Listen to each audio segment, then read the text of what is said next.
महाराष्ट्र विधानसभा चुनाव के नामांकन की प्रक्रिया पूरी होने के साथ ही शिवसेना यूबीटी के प्रमुख उद्धव ठाकरे अब शिंदे गैंग से हिसाब बराबर करने मैदान में उतर रही है।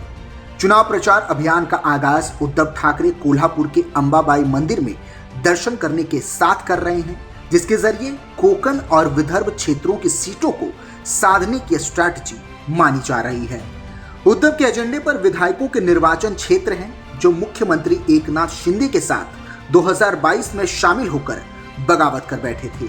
अब 2 साल के बाद उद्धव ने सीधे तौर पर उनके इलाके में रैली करके हिसाब बराबर करने की स्ट्रैटेजी बनाई है।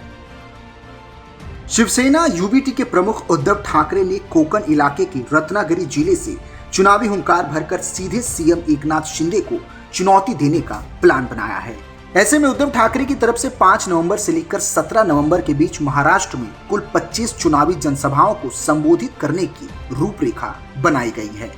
ऐसे में उनका मुख्य फोकस शिंदे के साथ बगावत करने वाले शिवसेना विधायकों पर है, जिनके खिलाफ अब प्रचार करके उद्धव के सियासी हिसाब बराबर करने की रणनीति है।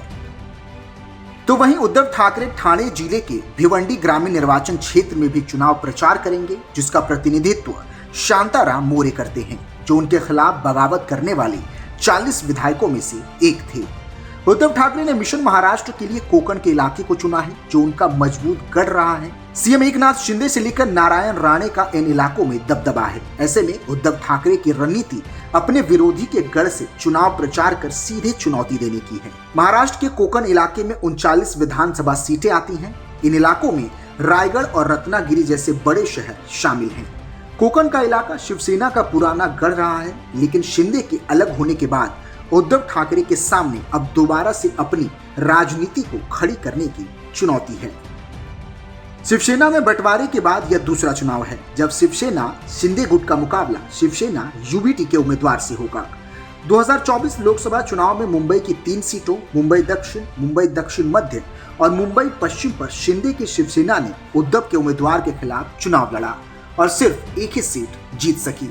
ऐसे में यह देखना दिलचस्प होगा कि इस बार के विधानसभा चुनाव में कौन किस पर भारी पड़ता है।